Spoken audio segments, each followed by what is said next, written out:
This shower is beautiful, but when we first got this property, it was anything but beautiful. But it was still a decision point for us. Initially, there was a plastic insert in this shower, and it was completely functional. So I had to decide, okay, if I replace it, it's definitely going to cost $2,000 to $3,000 is what the bid was. But if I left the plastic, what would it say about our property? So we made the decision to go ahead and upgrade the shower, and I am so glad we did. One of the things we added was a glass door. So as we add the glass door, it gives us a nice open look, and we chose a very similar tile as the Calcutta in the kitchen to carry that theme all the way through.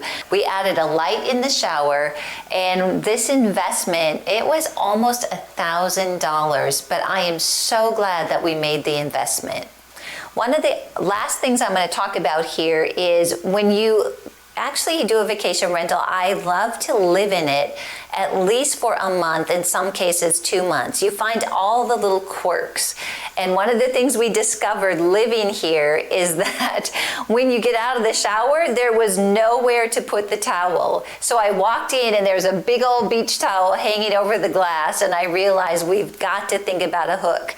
So I added it here, and we made sure that when we opened the door, the glass door would not hit it. The bathroom is another one of those rooms that has a lot of hard surfaces. So anytime we can bring texture and softness in, it's very helpful. So as you can see, we chose to put the same Lowe's shade in here that we did in the kitchen, and I think it looks amazing.